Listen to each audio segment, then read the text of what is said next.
kata sani kidwa keto agenda mar governor e assembly nyocha jo ODM ema nyako tigo. Koro nyocha chako gi broadcast motiyo gi jo ODM, motiyo gi Wiper, to tiyo gi Jubilee, to tiyo gi UDA. Manyiso ni Nairobi nyocha wan gi broad based kapok ji oleko kata broad based. Iwinjo koro ka iwinjo ni gik moko timore marach, to nyiso ni jo Kenya te nyocha ok ne ber, nikech jo UDA ok ne ber kod gik matimore ka, to jo ODM be ok ne ber. To aparo ni gima timore gi governor sani en ni ing'e ni governor nobedo elected ka ng'atin, to Nairobi en very unique nikech governor nyocha be elected gi 36 years old kende. To en ng'at manodonjo e siasa kapod en ojana ma jegni 20 gi wiye kapod otin sana.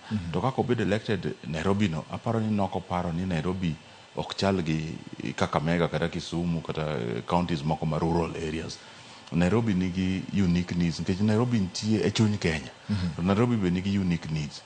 To gima aseparo kuoma, aparo ni kata mana chike mar Kenya ne watimo kosa ahinya keto governor mar Nairobi obed elected. Aparo ni kade ber to da governor mar Nairobi nonego bed ni kata sawe cabinet mar piny mangima, mar piny Kenya. Cabinet, governor mar Nairobi onego bed a cabinet member.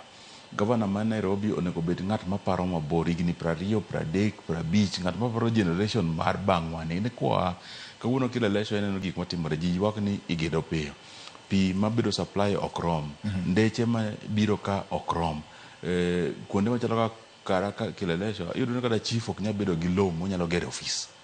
Ere kaka sirikal nyalo koso kama ogero office? Ke sirikal ema onego bed kapok gimoro amora obet. Presence mar government onego bed kamoro amora. Koro aparo ni demands mag jo Nairobi nyocha ohingo paro ma nyocha governor obiro go. Koro sani mako lwete tineno kodhi omanyo jakom kata omanyo president kata omanyo leaders moko, to nyise